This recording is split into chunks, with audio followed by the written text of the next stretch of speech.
Ujukoni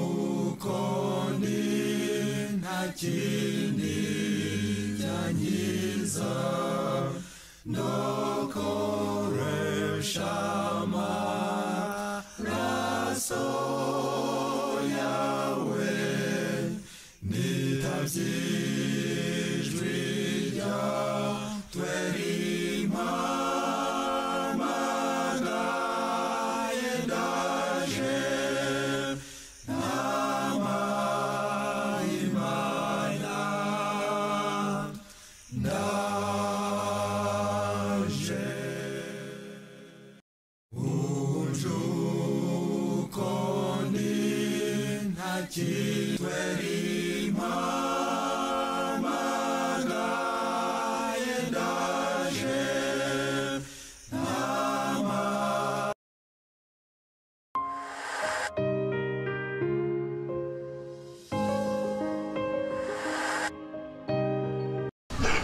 Tunakushimye data wa twese, tunakushukuru Baba mtakatifu, wakoze kubana natwe, izina ryawe rihimbazwe. Asante kwa kuwa nasi, jina lako litukuzwe. Komeza wihanganira biba byanka kuba twitangiye, endelea kutuvumilia sisi wazambi maana ulijitoa kwa ajili yetu. Ongera ufate ikirere unacyamurure, endelea kusafisha anga na uendelee kuilinda. Wewe kuvuga ijambo ryawe nk'ugambire ko rivugwa, tusaidie tunene neno lako kama ulivyokusudia. Unyumvira n'ubushobozi bwiza, tupatie usikivu mwema.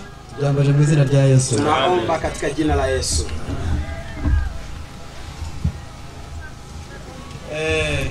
Tugeze mu kigwa giheruka.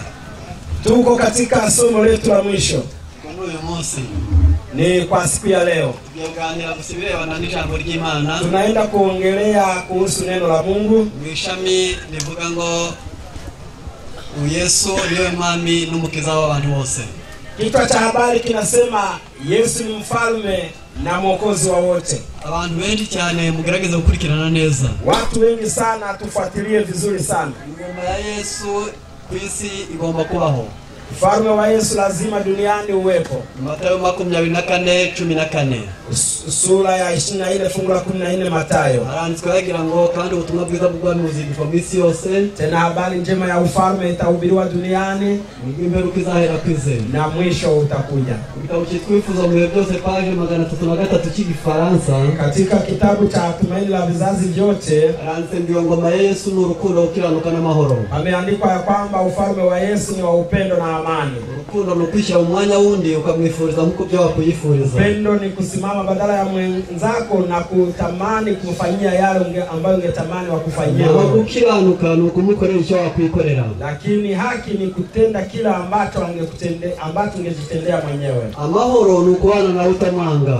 Amani ni kuishi na wengine bila kuwachukia. Bihwanye na Zaburi 19:165. Ni sawa na Zaburi 119 fungu la 165. Haranditse yavugira ati ukunda amateko yawe, abakunda amateko yawe bagira amahoro menshi. Ameandikwa kwamba wanaozipenda shuhuda zako wanayo amani. Nta gisitaza bafite. Hawana kikwazo.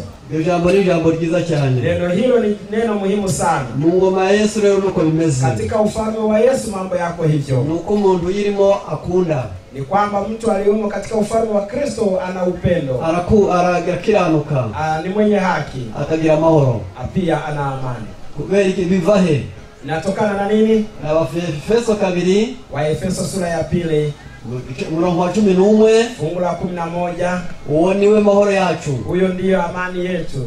Yahinduye ababiri kuba umwe. Aliwafanya wawili kuwa mmoja. Yicisha ubwanzu umusaraba. Aliharibu uchuki, aligongomelea chuki kwa kutumia msalaba. Azana amahoro atyo. Akaleta amani kwa njia hiyo. Uwo niwe Yesu Kristo. Huyo ndiyo Yesu Kristo. Iyo niyo ngoma ye. Hiyo ndio ufalme wake. Abagezemo wale ambao Kristo anaingia ndani yao, akica ubwanzi, anapoharibu chuki, babona amahoro, wanakuwa na amani, bakabumwe, wanakuwa na umoja, yarangiza bakaba babonye amahoro batyo, na wanakuwa na amani hivyo. Ngiyi ngoma ya Yesu. Hiyo ndio ufalme wa Kristo. Icyo ni kandi ku ngoma zabo bami, Pia katika Daniel anasema tena kwenye falme za wafalme hao. Daniel 2:44. Hiyo ni Daniel 2:44 fungu. Ku ngoma zabo bandi Kwenye enzi za wafalme hao azimika ubundi bwami. Bwana ataleta ufalme mwingine. Utazahanguka. Ni ufalme ambao utadumu milele.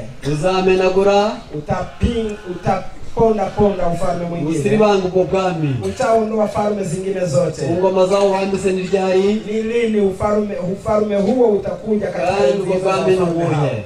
Ufalme huo ni upi sasa? Ni umutwe wa 7 w'ikiyoka. Ni maandiko yanasema ni kichwa cha 7 cha joka. Ni Ibyahishuriwe 17 umurongo wa 9. Ufunuo 17 ukianzia fungu la 9. Ni ingoma zabo zigambiriye kurwanya Imana imbona nkubone. Ni pale falme za dunia zitakapokuwa zimejipanga kuwa kinyume cha Mungu moja kwa moja. Zibasiye Sabato, watakuwa wakiipinga Sabato. Zibasiye abakiranutsi, watakuwa wakiwapinga wenye haki. Zibasiye n'ijambo ry'Imana, watakuwa wakiharibu na kuchukia neno la Mungu. Imbaraga z'abategetsi bo kwisi n'iz'amadini zizakora ibyo. Wakati nguvu za serikali na nguvu za dini zitakapoungana pamoja kwa kutenda hivyo, ibyo kandi bikaba byarabaye, na kwa kuwa mambo hayo tayari yamekwisha kutimia kandi biriho na tayari yanaonekana wazi, noneho Imana izimikubundi bwami. Mungu ni kipindi cha kuweka ufalme wake. Dukomeza kubijyana mu nzagihe ahubwo ubutumwa bwiza bw'Imana rukwigishwa. Usipeleke mambo hayo mbeleni, hapana. Ingoma ya Yesu rero, ufalme wa Yesu sasa igizwe no gukiranuka, imeundwa na kuwa mwenye haki. Mika 6:8. Mika 6 fungu la 8. Yewe mwana w'umuntu we, yewe mwanadamu, yakweretse ikizi cyari cyo, amekuonyesha jambo lililo jema. Iki Uwiteka gushakaho ni iki? Bwana anachotaka kwako ni hiki hapa. Ni gukora ibyo gukiranuka, ni kutenda haki, ni gukunda kubabarira, ni kuwasamehe wengine, ni Imana yabishishije bugufi, ni kutembea na Mungu wako ukiwa mnyenyekevu. Iyo ngoma ni Imana ishakira abantu bayo. Ufalme huo ndio Mungu anaoutaka kwa watu wake. Isozigira iti, mwisho inamaliza ikisema Mathayo 25. Mathayo 25 umurongo wa 34 fungu la 34. Azateranya abari ku isi bose, atawakusanya wote walioko duniani, bamuteranyireho, wote watakusanyika mbele yake. Azabarobanura nk'uko umuntu arobanura intama n'ihene, atawatenganisha au kuwachambua kama vile wanavyotenganisha kondoo na mbuzi. Abari iburyo bwe, wale waliokulia kwake, azaba ari intama, watakuwa ni kondoo. Ibumoso, walio kushoto, azaba ari ihene, watakuwa ni mbuzi. Kubitamo, kuchagua hivyo, ni ukwanga ibyiza, ni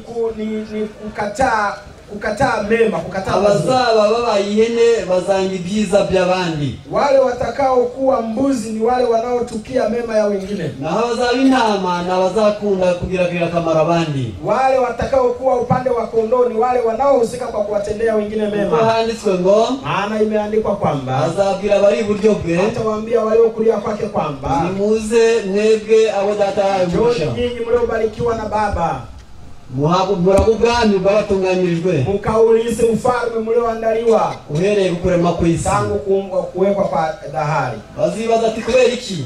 Kwa nini?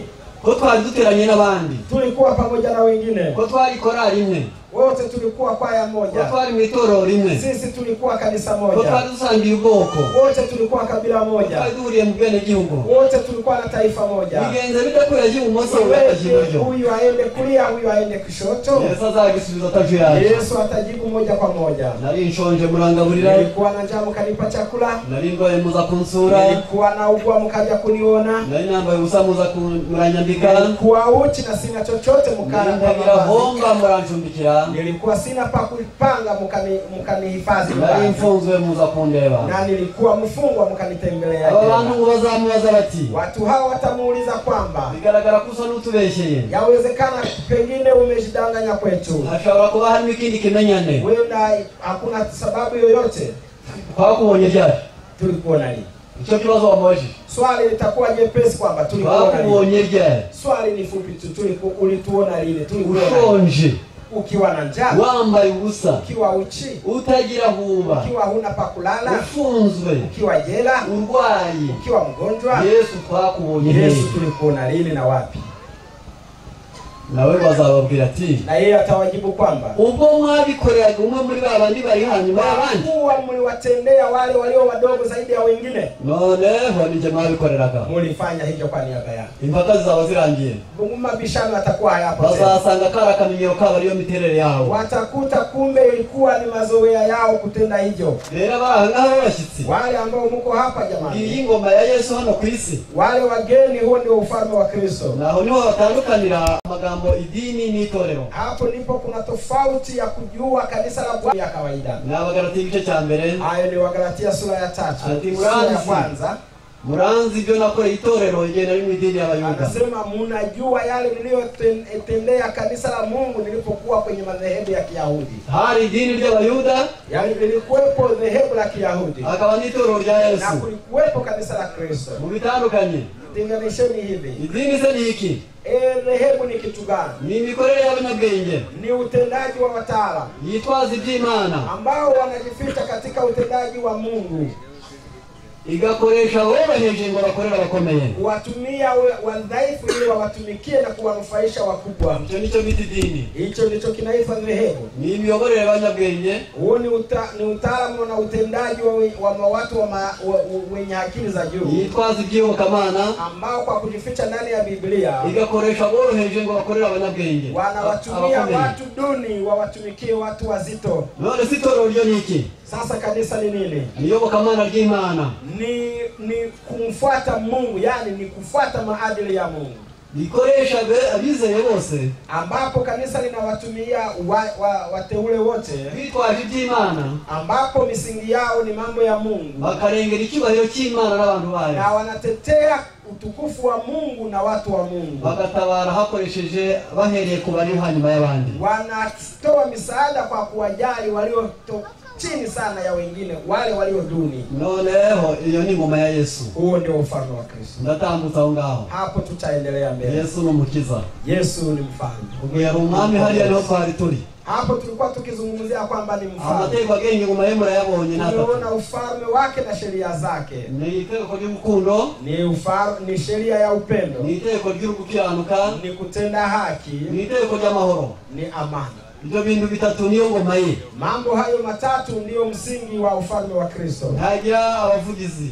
Yesu haweki mabarozi wanaomtetea kama ijambo rye ryamahagarariye ku isi yose. Neno lake linatosha tu kumsimamia duniani kote. None ubwo tugiye kugira gukiza, kwa kuwa tunaingia kwenye swala la ukombozi na uponyaji, kugira ngo dongi rugabyo gusa Yesu afite ikintu dukorera. Yesu kuna jambo lingine analotutendea. Ariko hanga hamaze kumva ingoma ye. Hapa tumekwisha kusikia ufalme wake. N'ubutabazi bwe mwumvishiyo bugana. Tunaona na jinsi gani anavyotetea wanadamu.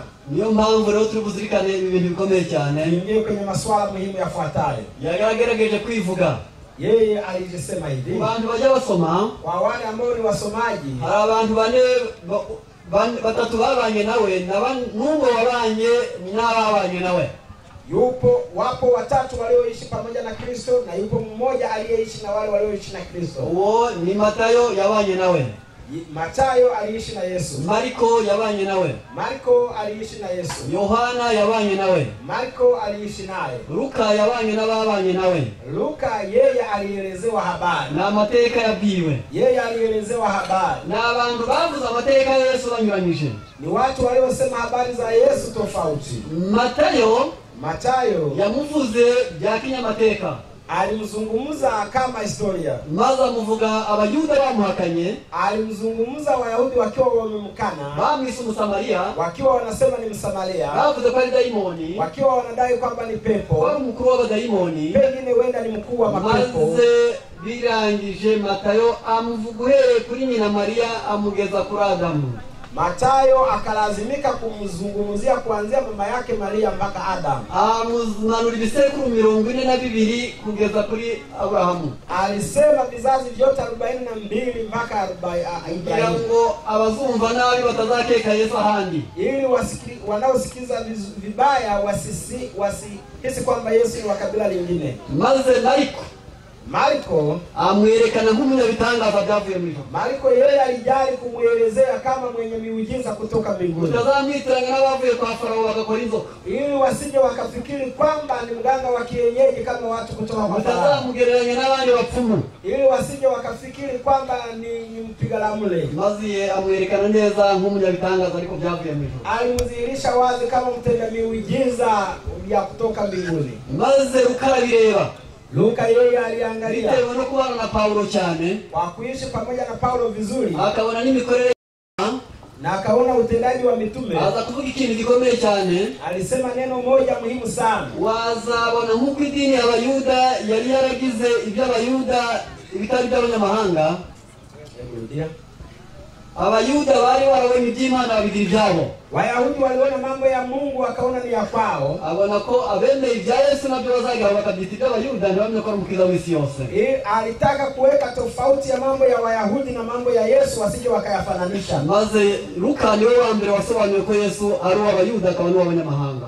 Luka ndiye aliyefafanua kwamba kumbe Yesu anavuka hata Uyahudi. Nubwo bose biganye nawe, japo wote walijifunza pamoja, nubwo babanye nawe, japo wote waliishi naye, buri wese ahawe icyerekezo cy'iby'umwuka cyihariye. Kila mmoja alipewa lengo na wapi alenge katika. Buri wese aho yarebye kandi bigira inyungu isi. Kila mmoja alilenga sehemu fulani na dunia ilifaidika. Maze Yohana agiye guhaguruka. Wakati Yohana alipoinuka, ahaguruka ari kureba Yesu atari umuyuda. Yesu yeye hakumuona Yesu katika picha ya ukabila wa Kiyahudi. Hakuona Yesu atari umunyabitangaza. Hakumuona Yesu kama mtenda miujiza. Hakuona atari umuhuza w'abanyamahanga n'Abisirayeli. Akamuona si mpatanishi wa Wayahudi na Waisraeli. Amuhishurira abari mw'isi.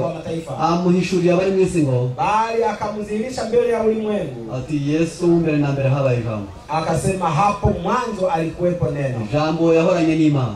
Neno huyo alikuwa pamoja na Mungu. Kandi yari Imana. Na neno huyo alikuwa Mungu. Nta kintu na kimwe kitaremwe nawe. Hakuna jambo lolote lililotendeka bila kufanya naye. Mu magambo n'imigani Yesu yigishije Yohana cyangwa avuga keretse kwerekana ko ari umukiza wari mwisi. Katika maneno, shairi na kadhalika, Yohana alionyesha kwamba Yesu ni mkombozi wa ulimwengu. Rero ndagira ndi aho ngaho amaze kumwerekana.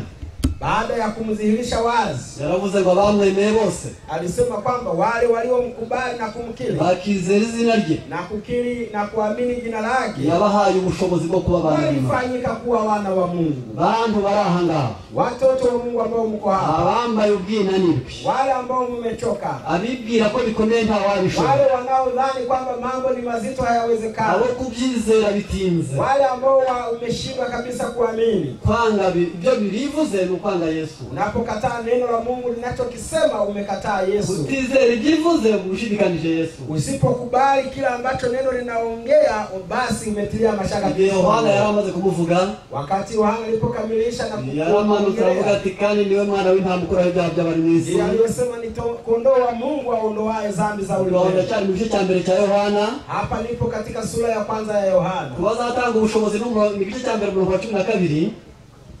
Katika sura ya kwanza fungu la 12, azatanga ubushobozi butuma bamwizeye baba b'Imana. Hata utoa uwezo wa kuwafanya wanaomwamini wafanyike kuwa wana wa Mungu. Murongo wa 16 fungu la 16, niwe wenyine niwe mwana w'intama w'Imana ukuraho ibyaha by'abari mu isi. Ndiye mwana wa Mungu, kondoo wa Mungu aondoaye dhambi za ulimwengu. Wa 29 fungu la 29, niwe buntu bukurikirana n'ubundi. Yeye ni neema baada ya neema. Naho mu Yohana 14, Yohana sura ya 14, umurongo waho wa mbere, fungu la kwanza, aravuga ati n'ukuri amesema kweli kabisa, hakika ni njye nzira n'ukuri n'ubugingo, mimi ni njia na ukweli na uzima. Umurongo wa 6, fungu la 6, ahangaha mwakurikirana neza, anasema kwamba ufite Yesu ntiyabeshya, aliye na Yesu hawezi kusema uongo, kuko Yesu ari ukuri, kwa kuwa Yesu ni ukweli. Ufite Yesu ntiyayoba, aliye na Yesu hawezi kupotoka, kuko Yesu ari inzira, maana Yesu ndiye njia. Umwizera ntiyarimbuka, anayemwamini hawezi kuangamia, kuko Yesu ari mu bugingo, kwa sababu Yesu ndani yake kuna uzima. Kumugira n'amahirwe, Je, kuwa na Yesu ni kuwa na bahati? kugira no kurya bitatu hamwe. Ni kuwa na Yesu ni kuwa na mambo hayo matatu. Nico gituma amwe yegeranye n'umutima. Ndiyo maana sehemu moja amesema mimi ni mkate. Ubundi akigeranye n'amazi. Pande mwingine akasema mimi ni maji ya uzima. Ubundi akigeranye n'izuba. Mwingine akasema mimi ni nuru ya ulimwengu. Ni ibintu byinshi cyane bikubiyemo amahirwe menshi. Ni vitu vingi vyenye thamani ambavyo ndani yake kuna usamani. Ubwo rero haraho tugera ku mutima. Tutafika sehemu labda tutaangalia mkate. Rero turagera ku mazi. Wenda tutaangalia maji. Tugere ku cyo bita ubugingo. Wenda tutaangalia uhai. Nibishoboka ntabwo dutumanya muri turagera no kwizura. Wenda hatuna nafasi ya kutosha, lakini ibyo bintu byose bifitiye umuntu akamaro Yesu bimurimo. Vitu vyote hivi ambavyo ni mbaraka kwa mwili wa mwanadamu ndani ya Yesu ndivyo binyuriye muri iyi mpagarike yacu. Vinapounganika katika mwili wetu huu, byose Yesu yigize byo bitumeshira kugera kuri Mungu. Vile vyote ambavyo Yesu alivisema ndivyo uhai wetu kwa leo. Niyo mpamvu ndio maana muri Yesaya, katika Isaya aratubwira ngo nukuri, anasema hakika nabwirije ndakiza kandi ndakiza. Anasema kwamba nimehubiri habari njema ya wokovu, pia mimi ni mwokozi. Yaragira ngo nakandu karekare cyane yakoresheje. Hilo ni neno la msingi sana. Zaburi 103. Zaburi 103. Umurongo waho no wa mbere. Fungu ni lile la kwanza. Kugeza wa gatatu. Fungu hadi la 3. Umutima wanje ahimbaza Uwiteka. Moyo wangu kamuhimidi Bwana. Namwe ibindimo byose mwe muhimbaza izina rye ryera. Nafsi yangu na vyote vilivyomo mkamshangilie Bwana. Umutima wanje ahimbaza Uwiteka. Moyo wangu, mtima wangu kamtukuze Bwana. Iyo ukurikiranye neza, unapoangalia vizuri, umutima ufuzwa mtima unaozungumzwa hapo, na bali ufite ibyumba bine wamwere moyo huu unaozungumzwa wenye vyumba vinne.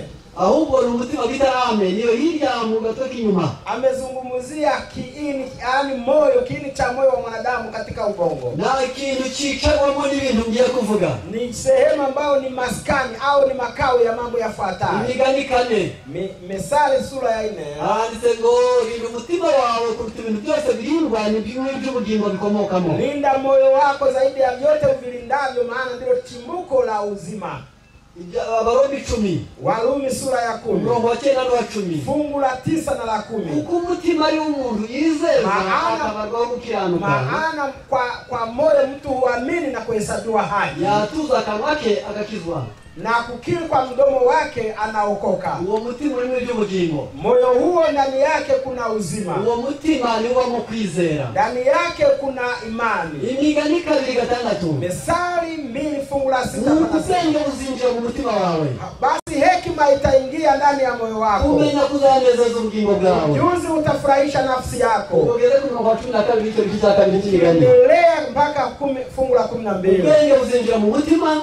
Maarifa yataingia ndani ya moyo wako. Kujifunza kuzagukiza. Ujuzi utakuokoa. Kumenya kuzanezeza ubugingo bwawe. Ujuzi utafurahisha, utakuwa manufaa kwa nafsi yako. Amakenge azakubera umurinzi. Alafu umakini utakuwa mlinzi wako. Bizagukura mu nzira y'ibibi. Vitakuondoa katika njia ya uovu. No mu bantu bavuga urugomo. Na katika watu wanaoongelea upumbavu. No mu bantu bavuga urugomo. Na miongoni mwa watu watakutenga na watu wanaoongea upumbavu. Icyo nicyo tukija mu mutima. Hilo ni fungu la 3, ni kipengele cha 3 kinachoingia moyo. Ngambere mu mutima harimo ubugingo. Moja, ndani ya moyo kuna uhai. None mu mutima harimo kwizera. Basi ndani ya moyo pia kuna imani. Mu mutima habayemo ubwenge. Ndani ya moyo kumeingia maarifa. Ndagira ngo muumve neza. Hebu sikilizeni vizuri. Mu mutima atahanga bakomeye. Mmesikia kwamba ndani ya moyo ni jambo la ni sehemu ya msingi. Niba Roma hakurikiranye neza. Endapo mmefuatilia vizuri sasa. Zaburi 19 mwanzo wa 11. Zaburi 119 fungu la 11. Nabiki jambo rya umutima wanjye kugira ngo kutumura.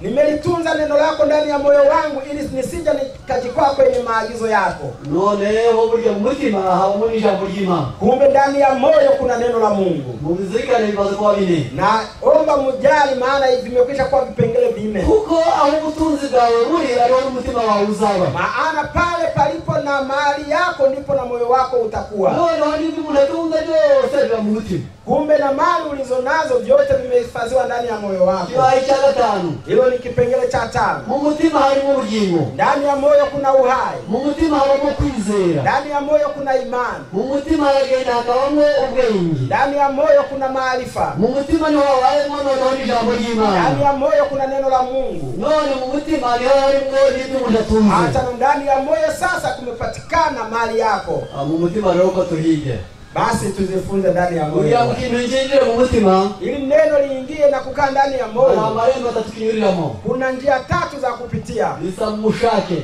Moja ni hiari, bisaba ubwenge, ni maarifa, bisaba kwiyemeza. ni maamuzi. Nibyo bita mu Gifaransa, nicyo bita sagesse, volonté et décision. Ibyo bintu ni bitatu, ikintu kimwe kinyuze muri abo marembo atatu kigera mu mutima. Njia hizo 3 ndizo njia pekee za kuingia moyoni. Umuntu ikintu arimo cyose kitari cyangwa muri ibyo bintu ntabwo kiba cyagera mu mutima. Jambo lolote naloweza kukubali lakini lisipitie katika milango hiyo 3 hakitaingia moyoni. Ubushake butaraza muri cya kintu, Lazima hiari ije. ubwenge butari mu gaciro, Lazima maarifa yajue kusamini. utari wiyemeza iburyo n'ibumoso kuzemera iyo kazabyo zose ntabwo byagera mu mutima. Lazima uwe na maamuzi mazito ya kusema kwamba potele ya mbali liwalo na liwe. Noneho umutima wanjye himbaza Uwiteka. Basi mtima wangu ukamshangilie Bwana. Mwabindi mu byose mwe, Nafsi yangu muhimbaze izina rye ryera. kamshangilie Bwana. Ni Ni vitu gani vilivyomo ndani yako? byo bita ingingo, Ni viungo. harimo umwijima, Kuna ini, harimo umutima, kuna moyo, igifu kirimo, kuna mfuko wa chakula, imitsi ijyana amaraso n'iyagarura birimo, kuna mishipa ya kupeleka damu, amara mato na manini, kuna utumbo upana na mdogo, ingingo zombi iburyo kuna n'ibumoso, figo mbili ya kulia na kushoto, uruhago, kuna kibofu cha amagufa mkojo, 206, kuna mifupa 206 atunzwe ku isi n'amazi n'imboga gusa, ambavyo chakula chake ni maji na mboga. uyu ufite ubwenge aravuze ngo n'ibindimo byose n'ibihimbaza Uwiteka. Ndio maana akasema vyote vilivyomo ndani yangu vikamshangilie Bwana.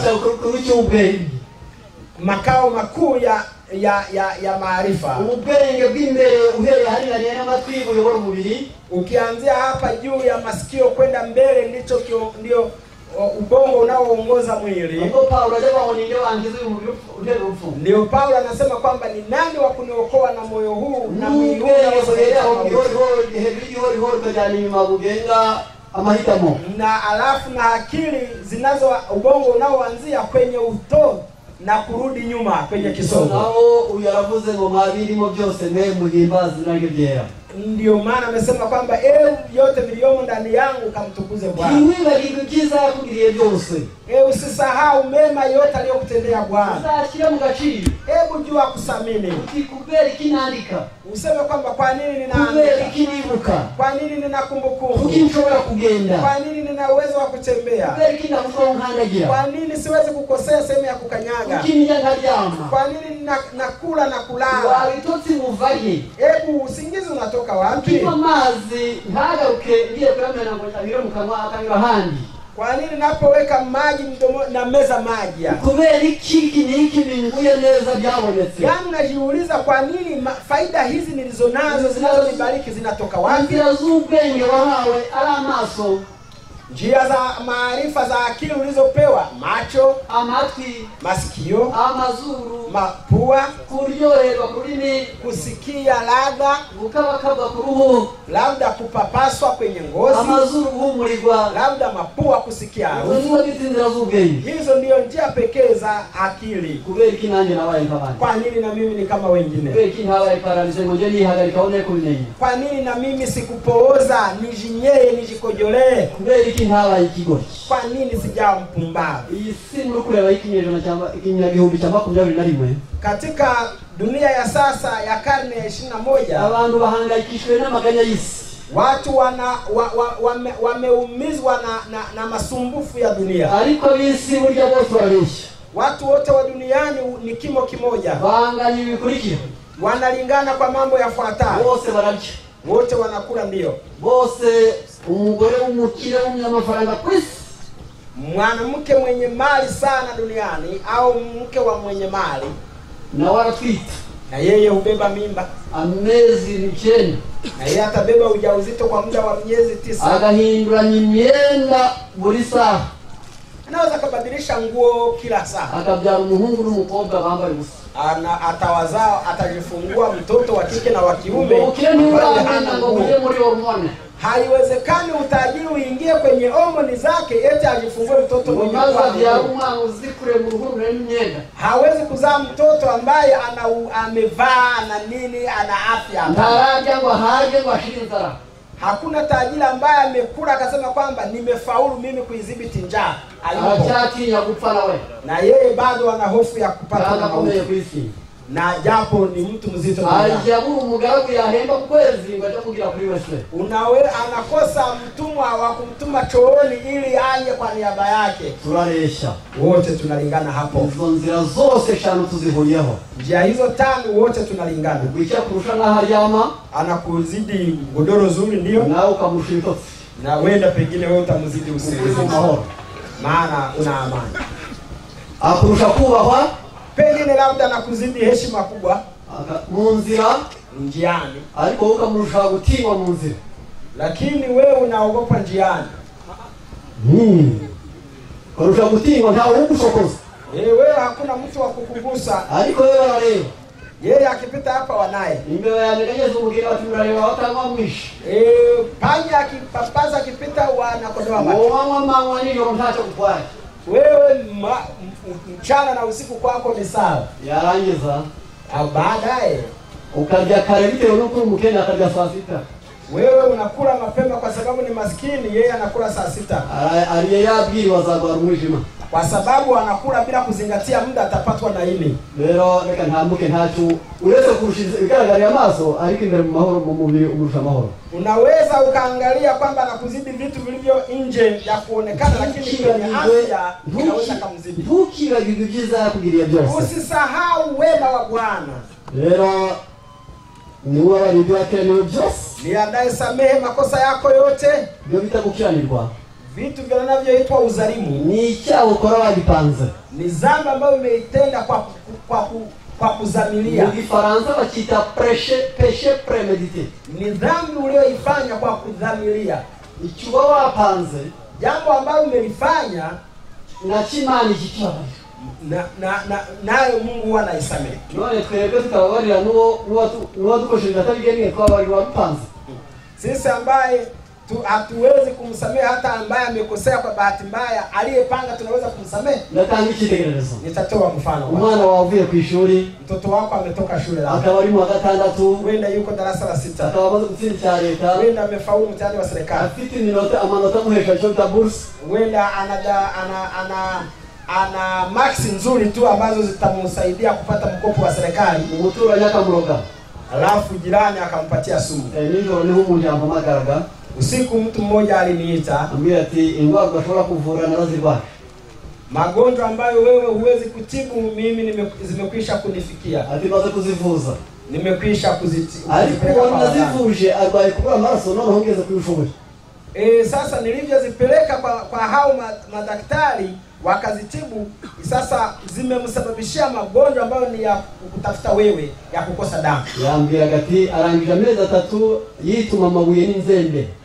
Sema ni miezi 3 tayari akijisaidia nyembe na mawe.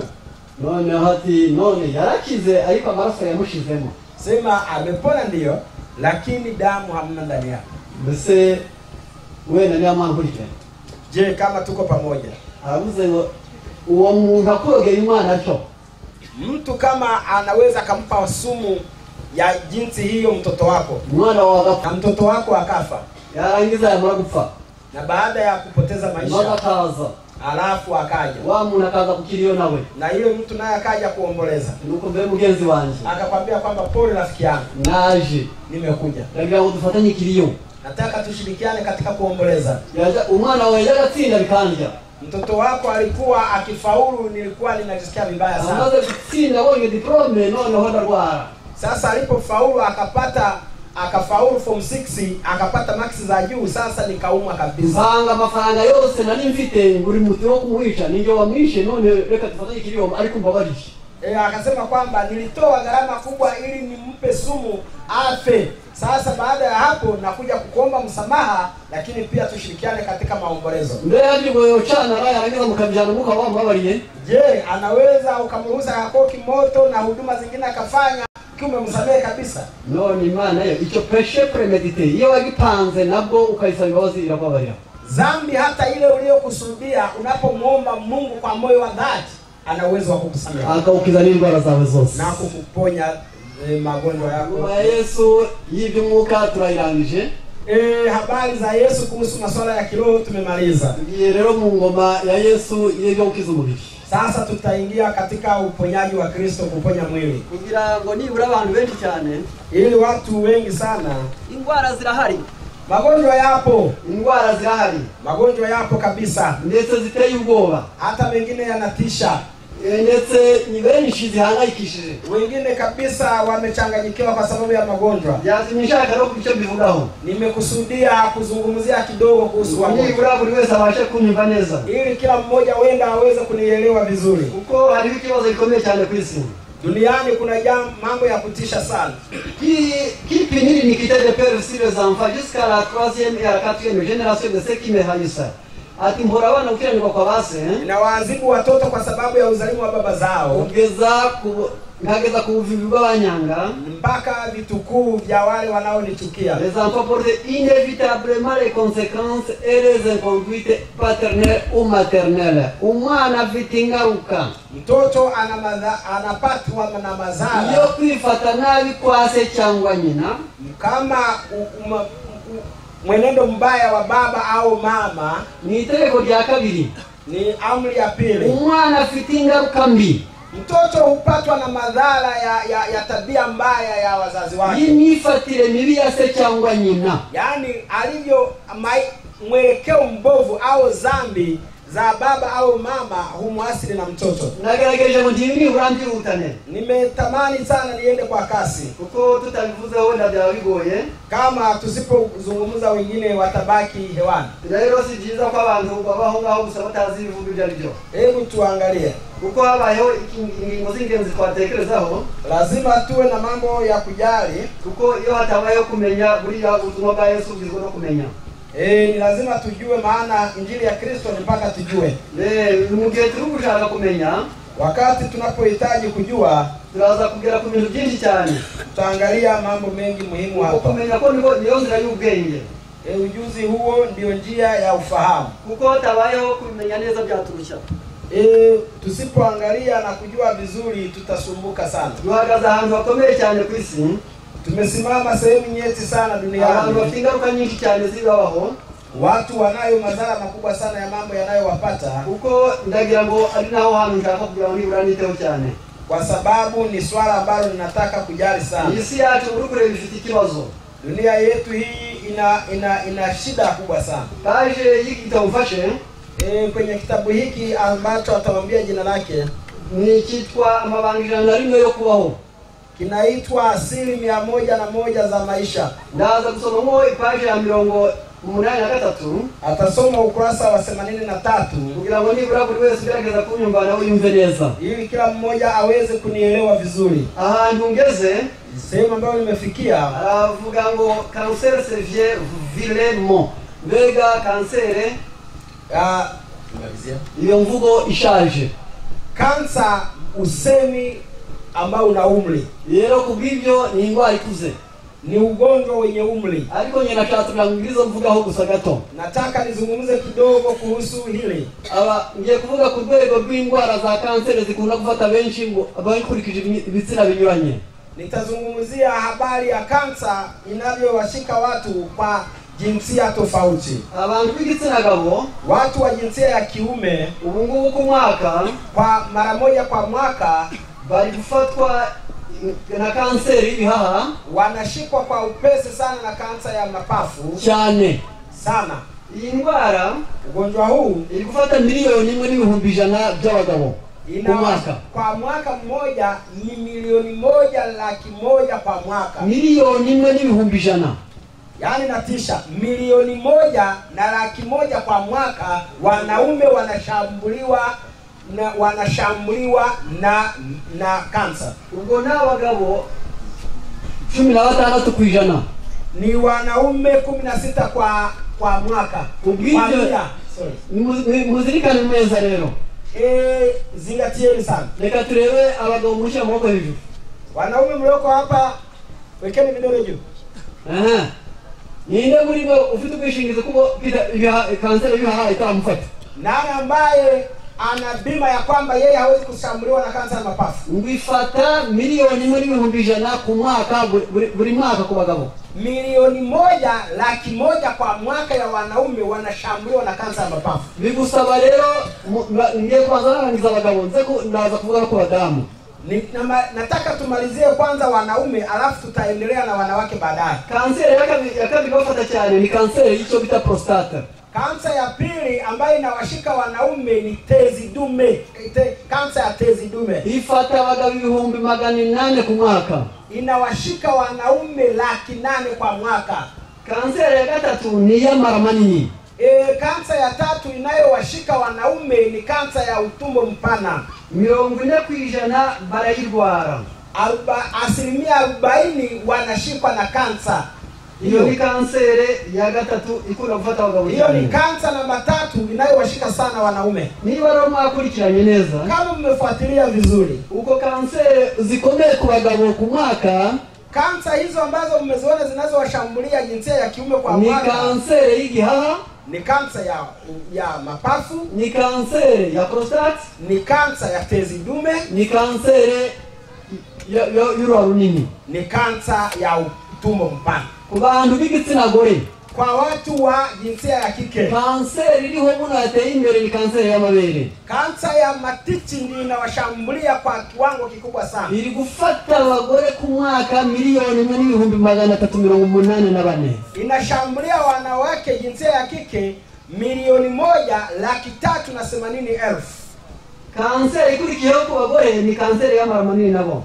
Kansa inayofuata ni kansa ya utumbo mpana. Ifata abagore 371,000. Inawashika wanawake 371,000.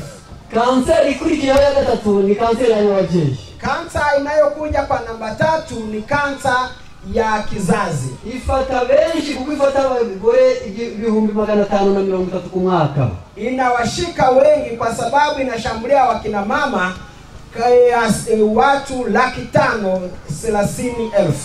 Wa muturage wisiwe, ebu mkazi wa dunia, ubwoba, urwobo n'umutego bikugezeho.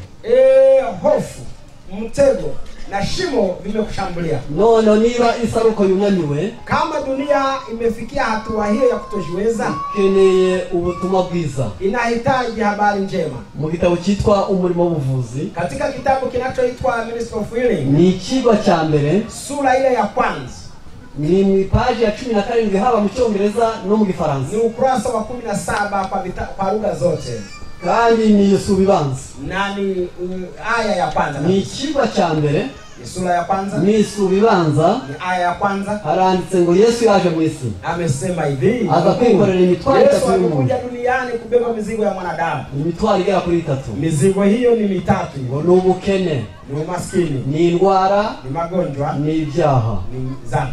Yesu yasanze isi rushe. Yesu alikuta dunia ikiwa imechoka igihe yavukiraga ku isi. Alipozaliwa hapa duniani, mbere yuko agaruka, kabla hajarudi, bizabitakiruha ahubwo bizabihangayitse. Dunia itakuwa imeishiwa nguvu, itakuwa na wasiwasi tu. Ubu rero isi iri muri stress. Dunia imeingiwa katika habari ya kuhangaika. None aho bihangayitse rero, kwa kuwa dunia imehangaika sasa, bihangayikisha n'indwara zirimo. Mambo yanayohangaisha ni na magonjwa ni mambo moja. Mukazikane neza. Jambo hili naomba mlijali sana. Uko mutabyitayeho byagorana. Kwa sababu msipojali hapa itakuwa shida kweli. Ni ngoma mumenye ko isi ihangayitse. Dunia imehangaika. Kuko ni ngoma ngo tuyimenye neza. Lazima hili jambo tulifahamu vizuri. Kandi tumara kulimenye neza tulirwanire neza.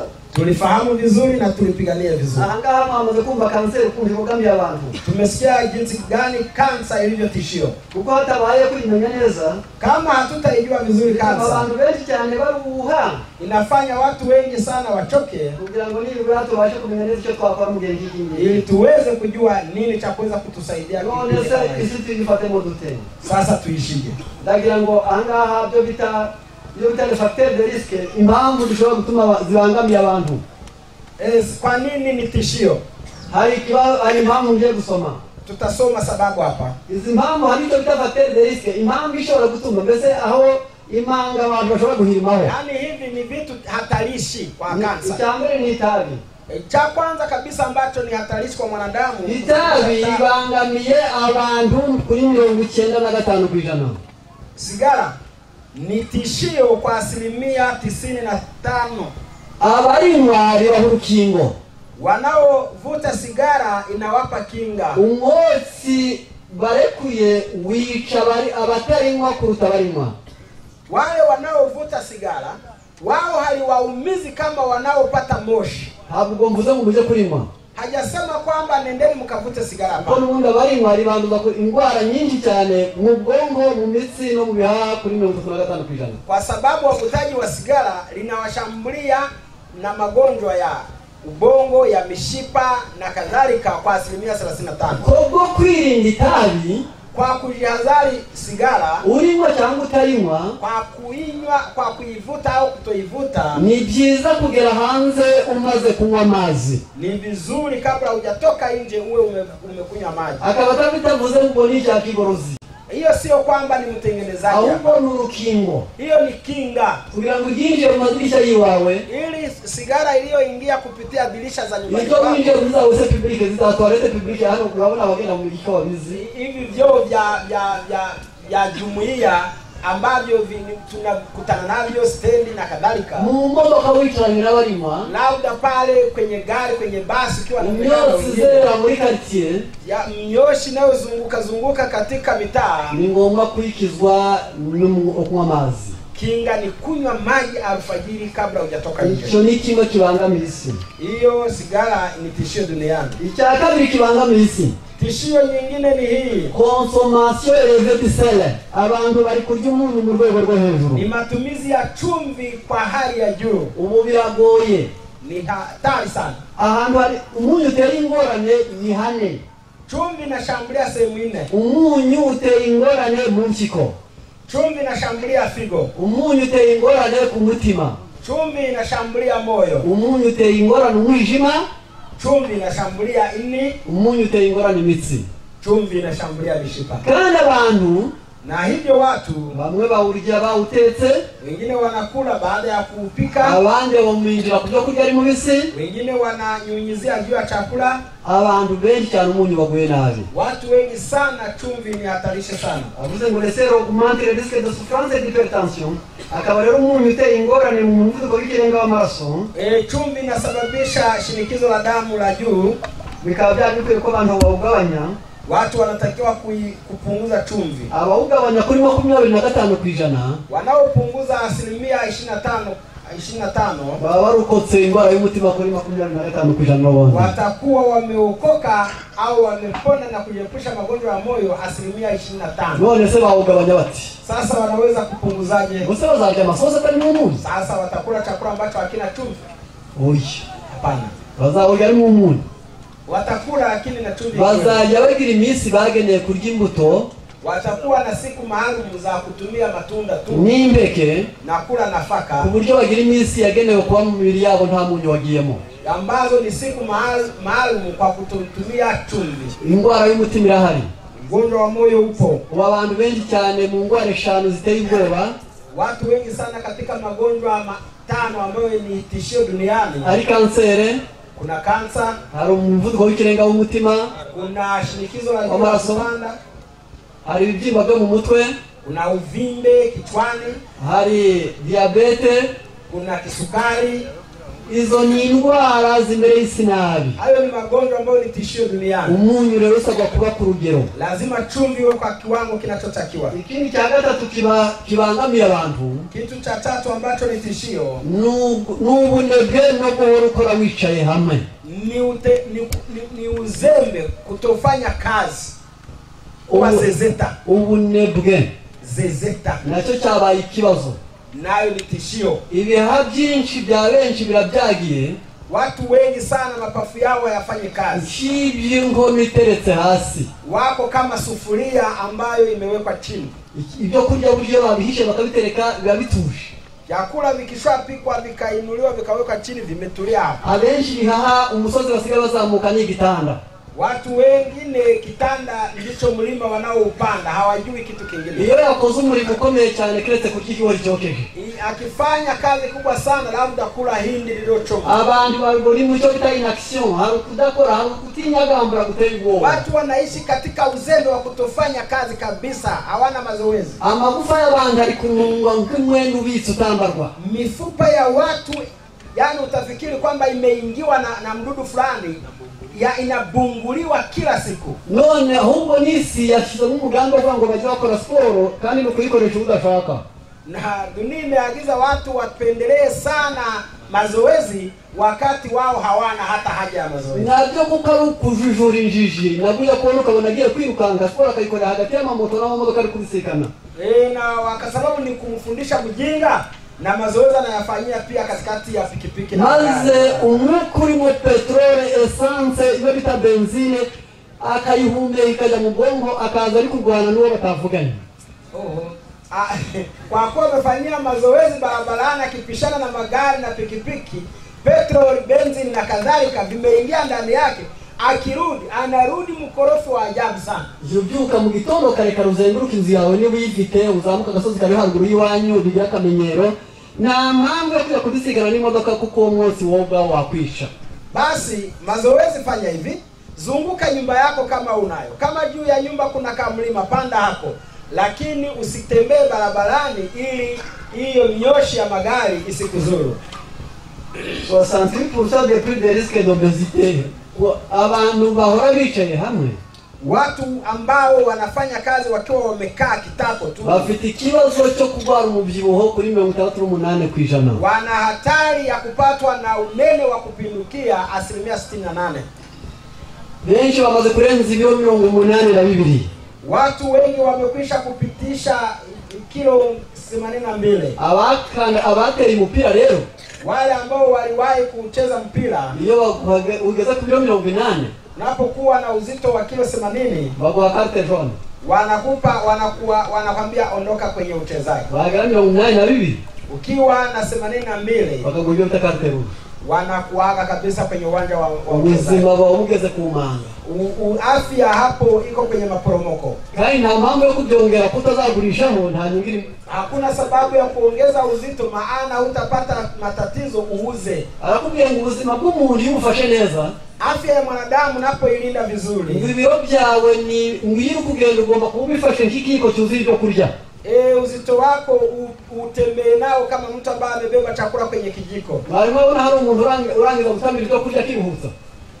Sio mzigo. Yaani ukichukua kijiko ukachota chakula kufikisha hapa mdomoni ni kazi nyepesi sana. None ubuzima bwawe ubwire kugira kumukinga ugasimbuka, wagera mazamu uke basimbuka kuko nubwawe ugomba kubushoboye. Uwe mwepesi kiasi kwamba ukifika sehemu ya kuruka uruke, sehemu ya kukimbia ukimbie, yaani ujisikie kwamba ni mwepesi. Na wewe utangiye kuzamuka umubiri ugasanga kuzamuka umusozi bikaba ari kibazo. Unapopanda kitanda au unadhani kwamba umepanda mlima, basi hatari. Ariko umwirabura yari kubyimba wewe ibyo yakavyibushye.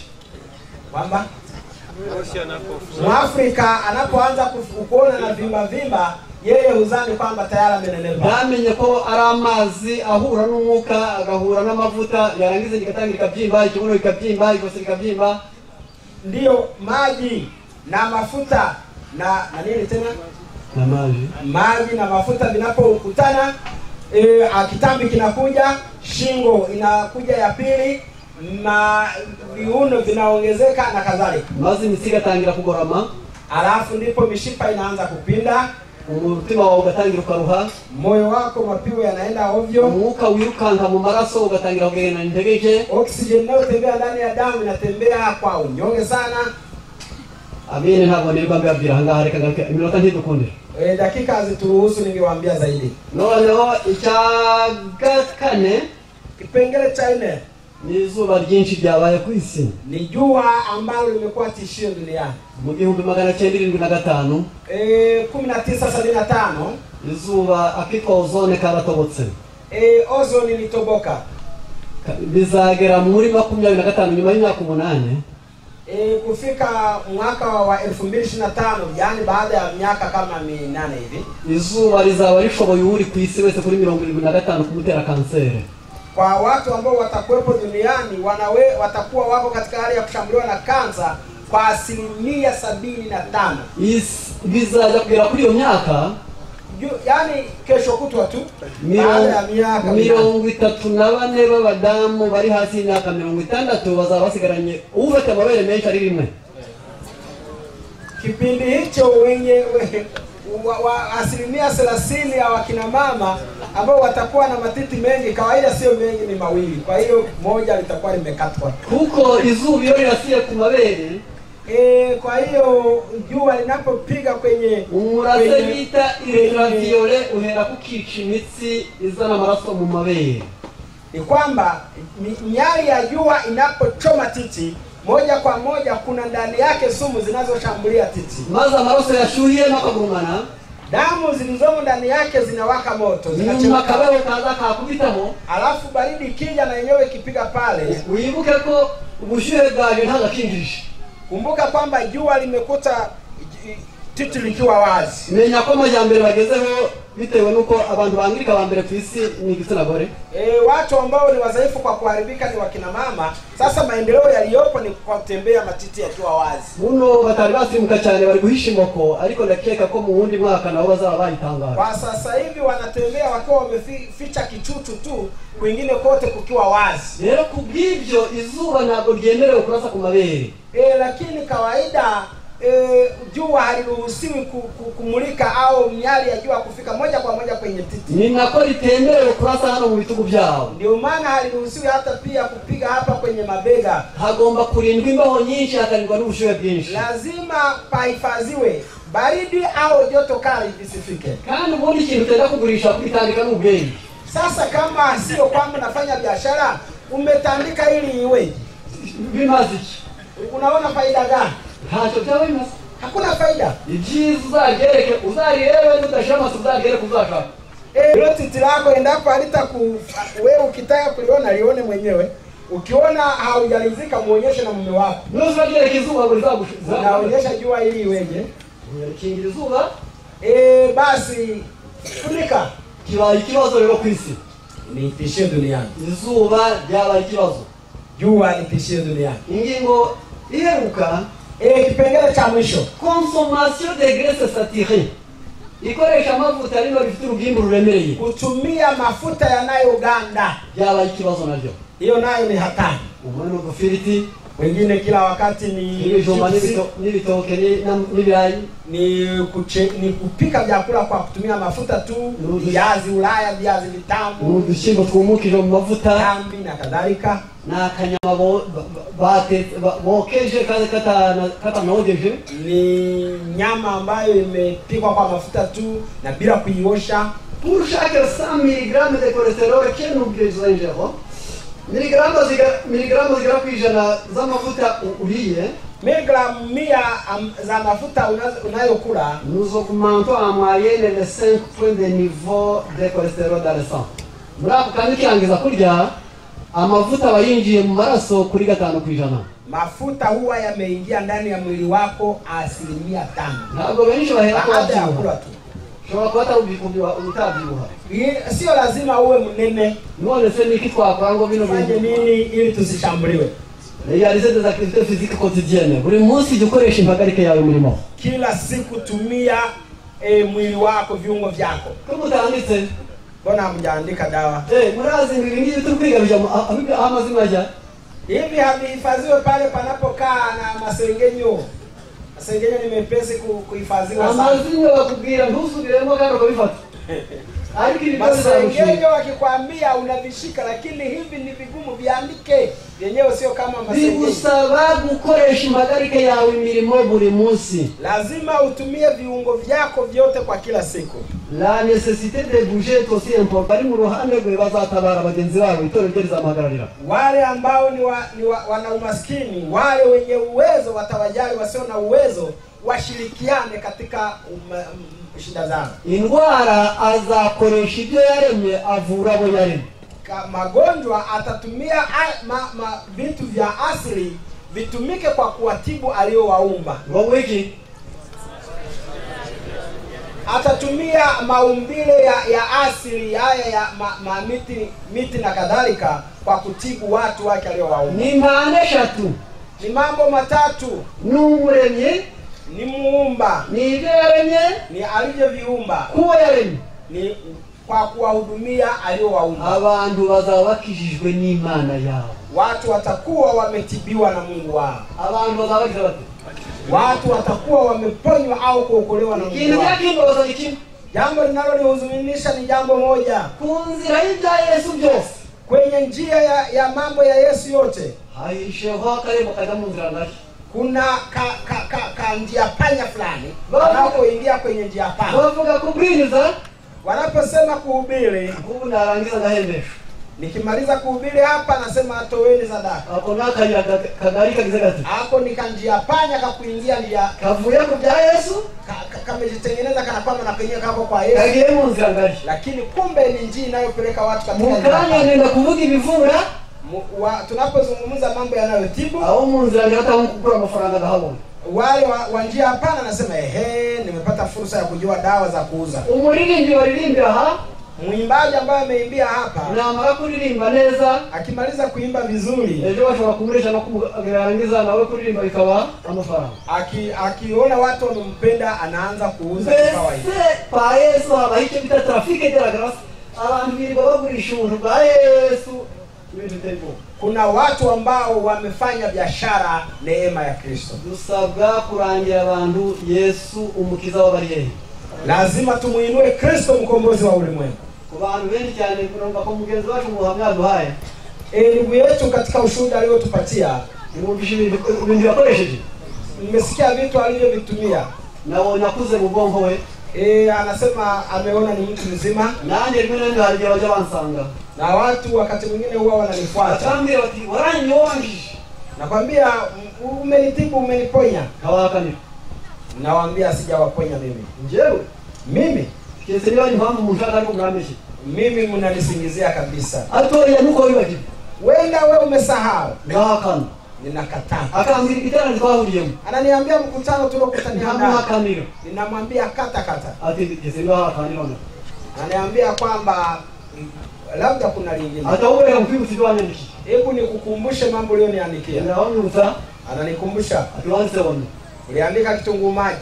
Tuandika ndimu. Uliandika limao. Atiweka nuki. Ukaandika na asali. Waandika na ila. Uliandika mafuta ya mzeituni. Umutima warunguye nabi. Moyo ulikuwa nilikuwa na shida ya kanu.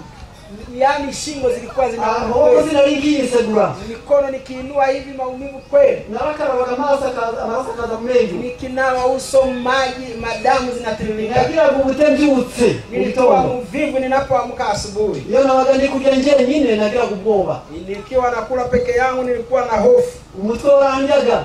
Kichwa kilikuwa kinauma, ukandira mu maso. Wakati mwingine kipanda uso. Yewe nari ndemye nilikuwa mafuta. Unaje ntinya banya. Sasa hivi niko vizuri kweli.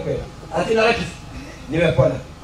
Mzee ndio hawaelewa mnaogi. Namuuliza kumbe umeanzia hapa kusema kwamba nilikuponya? No nikumba je na watu warahudi. Mimi na wewe tulikutania wapi? Bakubeko onyo ari mu muna wanje. Kitunguu maji sio mdogo wangu. Nilimuza ni utoki. Yaani limao sio mtoto wangu wala mtoto wangu. Yaani asali si damu yangu. Wakirirwe ni wakuremye. Uliponywa na alimuumbaji wako. Akoresheje ibyo yaremye. Kwa kutumia vitu alivyoviumba. Agira wako nezo yaremye. Ili amhudumie aliyemuumba. kuko mwitoro rya karindwi ry'Laodikiya, kwa sababu kwenye kinara cha 7 kwa kanisa la Laodikia, kandi ngo bitewe n'uko abantu batamenyereye amarenga, kwa kuwa watu hawajui labda siri au misamiati, ntabwo mwarimu mnakona maze kuvuga umutima w'umutima, hamjajua kwamba nimekwisha kusema tayari dawa ya moyo, kandi hanavuze n'ibimenyetso biwuranga, na nimekwisha kusema dalili za magonjwa, kandi mu migani handitse ngo n'abahanga bakamenya gusobanura imigani n'iki, na wataalamu lazima wajue shairi na siri. Iyo urenze cyane bikoresha iminsi 7. Kama ukiwa na shida sana tumia kwa siku 7. Uko biri mu mavuta n'ubari yayo ubikoresha ku manywa wenda kurya. Kwa kuwa ndani yake kuna mafuta ya mzeituni, tumia mchana sio usiku. Uwo muti ni na muti w'impyiko. Dawa hiyo ndio dawa ya moyo. Ni nawo muti mwiza w'amara. Ni dawa nzuri ya utumbo. Ni nawo muti mwiza w'amagufa. Ni dawa nzuri ya mifupa. Kubatarabara umwijima urwo n'urukingo. Kwa wale ambao hawajapatwa na ini, hiyo ni kinga. Abantu bose bakunda kwibagirwa baba babonye amahirwe yo kwibuka. Wale wote wanaosahau wamepata dawa. Abatituma bagisha kwa constipation uwo niwe muti wo kwituma neza. Wale ambao wana choo ngumu, hiyo ni dawa. Nyonyo ni kitunguu maji cyane itukura, na hasa ile nyekundu ni ndimu, limao, n'ubuki buke, ni nusu kijiko ya asali, kijiko vya mafuta ya elayo, ni vijiko viwili vya mafuta ya mzeituni. Ako gasaradu kajya uri hafi kurya ku manywa. Ni hivyo vibitu na vitanguliza unapotaka kuingia mezani. Amajyambere yaje katika kitabu kureba hano ufashe, kama kitabu hiki ambacho tunacho hapa mbele, na kagaragaza ko byose bigomba guhinduka imitobe ngo kuko ari abantu benshi cyane badashobora kubikanja ariko bashobora kubikotomera. Lazima vitu vyote tuvitengeneze kwa juisi, ili kwa sababu hapo wengine ambao hawawezi hata kutafuna. Ibyuma bihindura iyo mitobe byamaze kuboneka bigura make.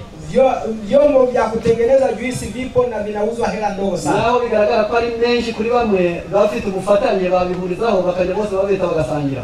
Na wale ambao wanaona kwamba ni shida wanaweza wakaunganisha, wakachanga, wakanunua mashini, wakaendelea. Ibyabafasha kubona iyo mitobe iki gihugu muri uyu mwaka kizarangira gifite hari kabisa 70% mu baturage.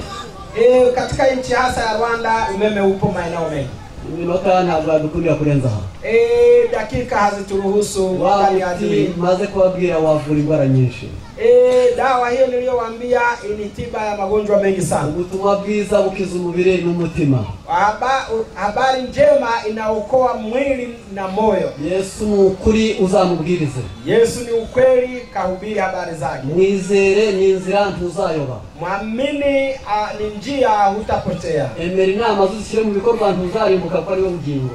Bali mashauri yake uyatendee kazi, hutapotea, maana yeye ni umunsi uzabugambire kubagwa n'iby'Imana ubwenge buzaza ko Yesu ari we mbaraga. Ukikusudia kuongozwa na mambo ya Mungu, maarifa yatakuja, maana ndani yake kuna nguvu. Uzatunganya ibikureba n'iby'abandi n'iby'Imana. Utatengeneza vizuri yanayokuhusu na ya wanadamu wenzako na Mungu mwenyewe. Migani 3:18, Misali 3 fungu la 18 aya 16 hasa 16. Mukuboko kwabwo kw'iburyo bufite kurama, katika mkono wake wa kulia kuna kudumu, mukw'ibumoso bufite ubutunzi n'icyubahiro, katika mkono wa kushoto kuna mali na utukufu. Reka ndangirize aho ndashaka ko tugatekerezaho neza.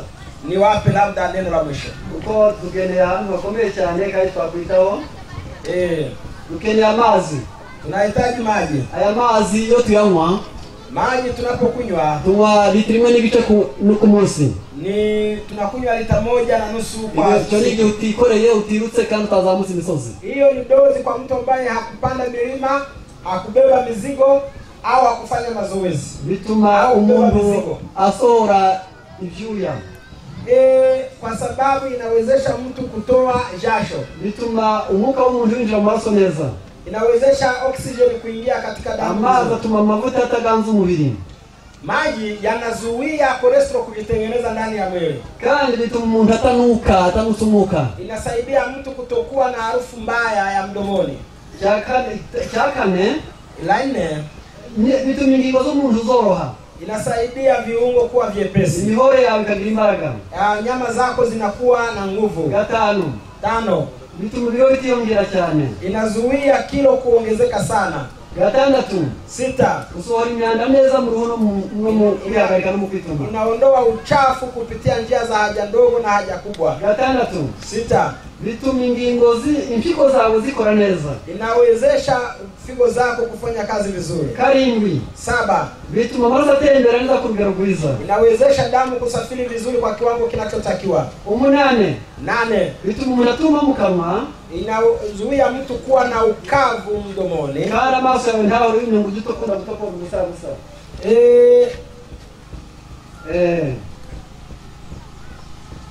Noneho dukurikirane neza. Haya. Bituma umuntu abanguka kunywa amazi. Inawezesha mtu kunywa vinawezesha mtu kuwa na uwepesi. Yarangiza umubiri wawe uhigirushye buhagije nuko haba nijoro. Mwili wako unakuwa na joto la kawaida hata kama ni usiku. Ntabwo wakushyuha cyane ngo ure gusinzira, ntabwo wakonje ugeza hakonje cyane. Uwezi ukawa na baridi sana ukifika sehemu za baridi, au kuwa na joto sana ukifika sehemu za joto. Ni ya mbere mu gutuma imitsi yumva ihorana amahoro. Inasaidia mtu kuwa na mishipa yenye utulivu kabisa. Kunywa maji bikoresha ibihaha kuri 90% ibyo kurya bitarimo. Yani maji ni msaada mkubwa wa mapafu 90% ukiondoa chakula. Amaraso agira imbaraga kuri 82%. Damu inakuwa na nguvu 92%. 80% samahani. Noneho uruhu ngozi rugasohora neza imyanda no kuba ruzima no kugira imbaraga kuri 80%. Inatoa uchafu nje kwa 80%. Imihore yawe ikagira imbaraga kuri 75%. Alafu nyama zako za mwili wako zinakuwa na nguvu kwa 75%. Ubwonko bwanyoye amazi neza bukora neza kuri 70%. Ubongo wa mtu anayetumia maji vizuri unakuwa na nguvu na kufanya kazi vizuri 70%. Amagufa yubakika neza kuri 22% bitewe na amazi. Mifupa inaimarika 22%. Nje nawe dukeneye amazi. Mimi na wewe tunahitaji maji. Mu ngoma ya Yesu rero, katika ufalme wa Kristo. Yesu rero ni umukiza. Yesu ni mfalme. Yesu ni umwami. Yesu ni mfalme. Amadini yose yayoje, madhehebu yote yaliyopotoka akunda Yesu nk'umukiza gusa. Wanampenda Yesu kama mwokozi peke yake, ariko ntamukunda nk'umwami. Lakini hawataki kumtambua kama mfalme. Ukunze umuntu ariko kufasha gusa. Ukimpenda mtu kwa sababu ya misaada anayokupatia, ukamwangalia kutabaza ngo mufatanye, akikuita kwamba njoo tusaidiane, unamchukia. Nawe yavuga ko afite inshuti. Je, atasema kwamba ana rafiki? Abantu benshi bakango Yesu aza kwinzara yateye indwara zaje, ariko ntago ari mu nanga nishaka umuhoroke ati dokera wabikuyeho ke. Watu wengi wanataka Yesu azihirike wakati wa shida zao. Lakini akisema wao wamtukuze wanasema hapana. Reka turebe abantu bashaka kubera umwami. Tuone watu wanaohitaji Yesu awe mfalme wao. Asante sana. Akabakiza kuko muri imodoka yo wayikuze iyo wayiguze awe mkombozi wao. Maana unaponunua gari, iyo uyigiye mukayatsa, unapoingia ndani yake na kuiwasha, ni wewe wirinde impanuka. Wewe ndiye utakayeilinda kupata ajali. Kutubera umukiza ni inshingano ye.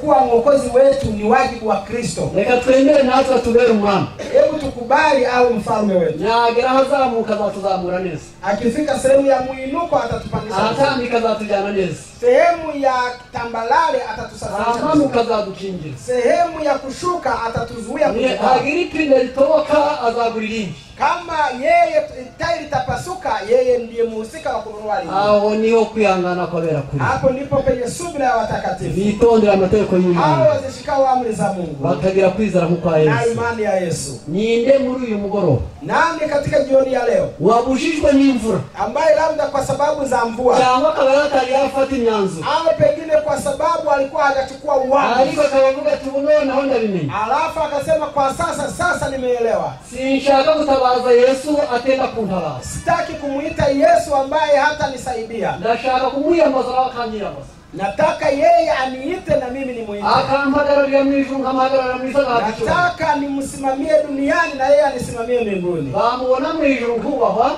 wakimuona mbinguni mimi ninasaminiwa, nanje bambona mwijuru akakunda bamwisi, wakiniona duniani Yesu ampende. Nibanje bari kumva bavuga bati nanye ndashaka uyu munsi ambere umwami kana ambere umukiza. Ni wangapi katika wageni ambao wanasema na mimi nimeamua Yesu wa mfalme wangu? Uyu mwaka ntagashaka kurangiza nanjye mbere mu ruhande rwe. Ili mwaka huu ni ukamilishe nikiwa nimesimama upande wa Bwana. Tutaririmba kabla hatujaimba kabisa. Tulikubwira wakuze, tunawaambia watu wazima. Amasaha yakuze, saa nazo zimeendelea. Niba warusigayemo nawo ngwino. Wale ambao pengine wamekatishwa hawakuja, njoni kabisa. Yarangiza dusengere hamwe dufatanye urugamba. Ili tuweze kuomba pamoja, mpite mbele tuendelee pamoja. Ngaho bwana. Amesimama vizuri sana. Ngaho karibu sana. Nani mwingine? Jeze tugane ni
tutaomba.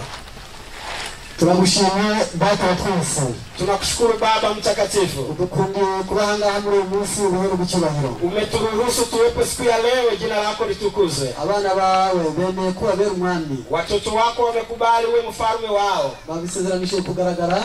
Wameahidi hivyo kwa kusimama mbele ya mkutano. Ubarinde kandi ubaringire. Walinde na ulinde mambo yao na familia zao. Ubaragire kandi unabaragirire. Wachunge na wachungie maisha yao. Urikira umucyo wawe kugira ngo wambure umwijima w'imwoyo. Endelea kuangazia ili giza la kiroho likae mbali nao. Bongo ni jua shakaho.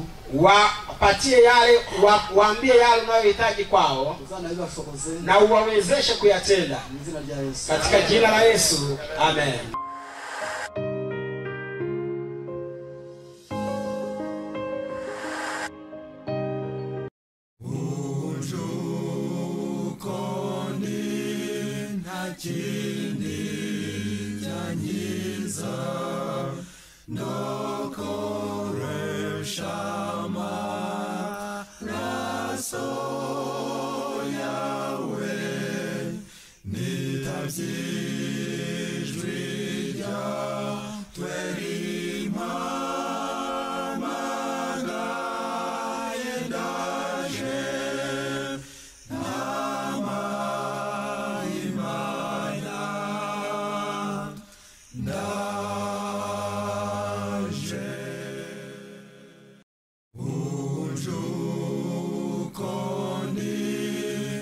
Chitweri